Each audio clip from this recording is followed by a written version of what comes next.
Hi everyone, I'm Laura and I'm from Taiko Masala Dojo and this is... I am Yumi. And I'm Isa. And we're so glad to be here with you again today. And we wanted to talk about first some of our favorite memories of playing Taiko. Yumi, have you thought about that?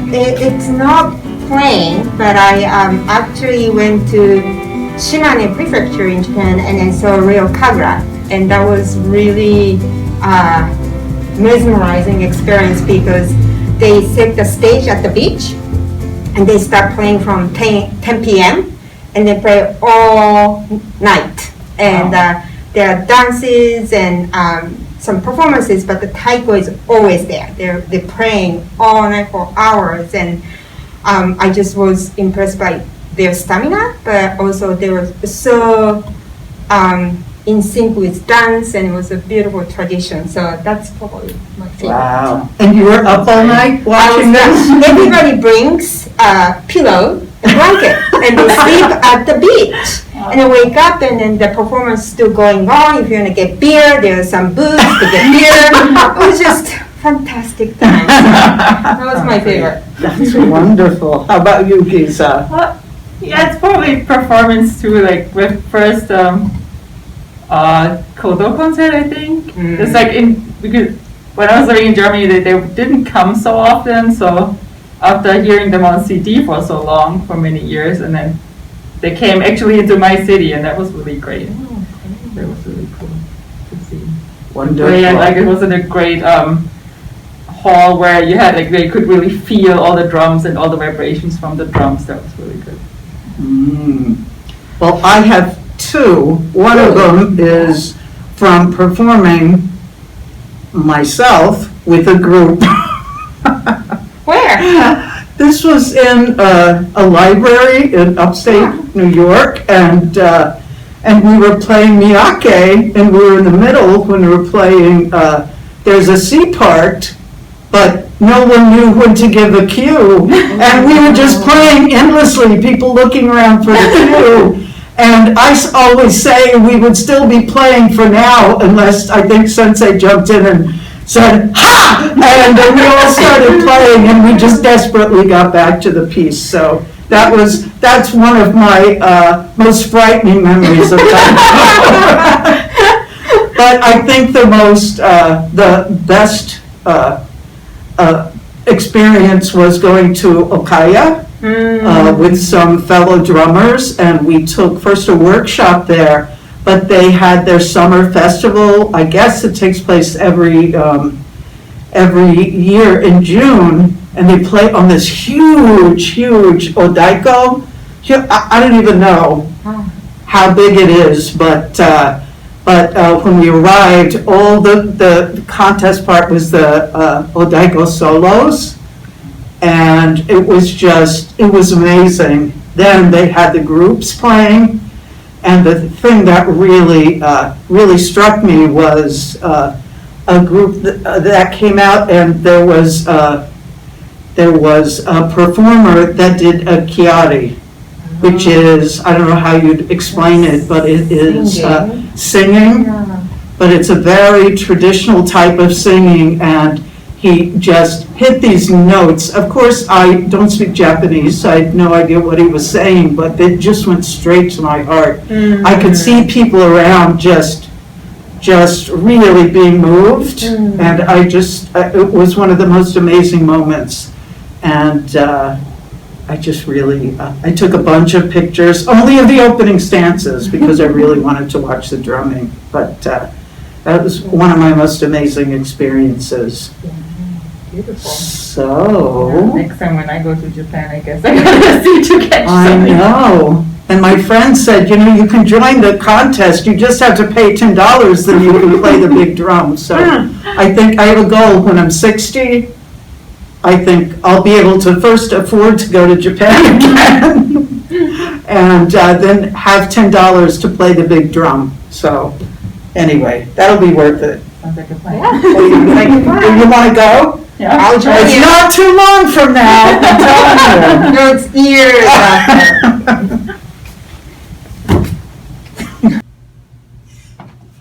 So each week we're going to be talking about one principle of the 10 principles of Suwa Taiko. Last week we talked about the first principle. That is the sort of training you need to develop the strength in your legs and in your upper body in order to really powerfully play taiko. The second principle, which we'll talk about later, is about really taking the position where you can play taiko most powerfully and with the most control. Now, first of all, I want to talk about where your bachi will make the most powerful sound in a taiko. So as you can see on these drums, there's a line right through the center of the taiko. Now that's the point and level at which you want your bachis to hit. And if the drum is cut into 3, at those points where it is sectioned into 3, that's the most powerful place for your bachi to hit. And stepping back a little bit from the taiko, you should be in a position just where with your arms extended they can hit those points. Sometimes we might play with one bachi right in the center of the taiko, but for the most part we aim to consistently hit those points right in the center line and a third apart in the drum. Now at that distance from the drum, we want to take a powerful stance. So we pretend that there is a line from going straight to the back on either side of the taiko. And to the front, our left foot, we want to plant it strongly just to the left of the taiko in front of us. And our right foot, we want to extend just outside of the line going down the right-hand side. So if you're looking at a mirror, you might see each foot peeking just out of the one side or the other of your taiko.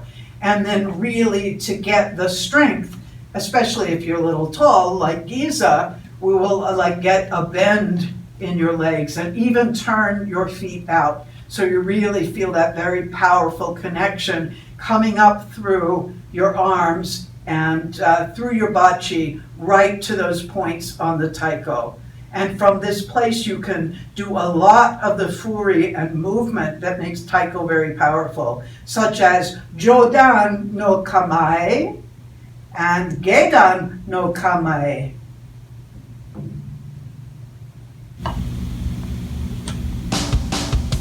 Okay, so the second principle is play taiko with a stance that is low with your legs spread wide apart and at proper distance from your drum. Just like Giza and Laura are doing right now.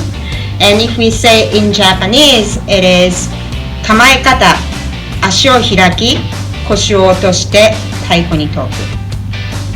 So from this stance, you can make lots of different movements.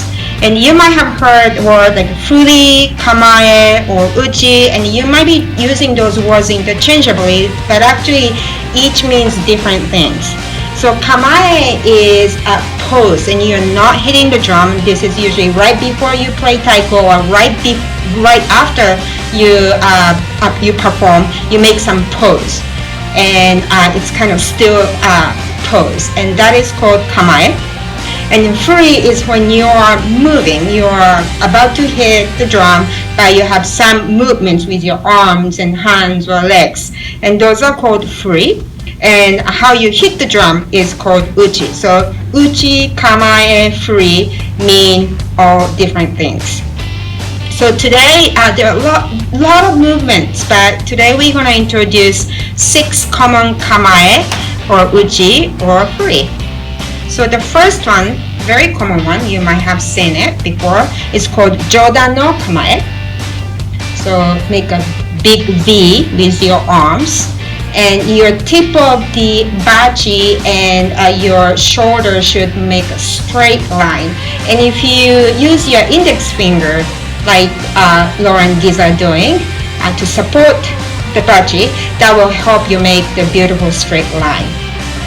And your legs should be apart and really have a strong stance to kind of soak up the energy from the ground. So that's Jodan no Kamae. Next is called Zujo Mawashi Uchi. So Zujo means above your head. So like Giza and Laura did, you make like a half circle above your head and then hit right middle of Taiko. That's Zujo Mawashi Uchi. Next is Bachi Tate Ichimonji no Kamae.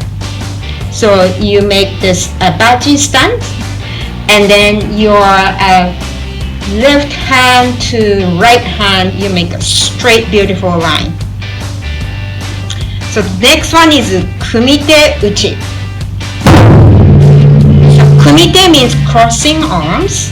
So like Giza and Laura did, you use your right hand to hit the drum, and you kind of bring the arm down and pointing to your left leg, foot.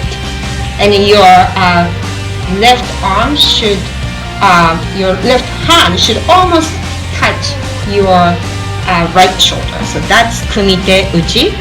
Next one is my favorite, Tenchi no Kamae. So ten means sky and chi means ground. So your right bachi should point high up to the sky, soaking up the solar energy, and your left arm, left hand, left bachi should be pointing right to the ground.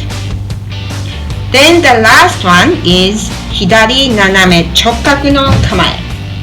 So what's important for this is to make a 90-degree from your left arm to the right arm. Right arm should be right up to the sky, and the left arm should be pointing right to kind of like to the audience, so that you can make a 90-degree. So those are the 6 common Kamae, Uchi, or free.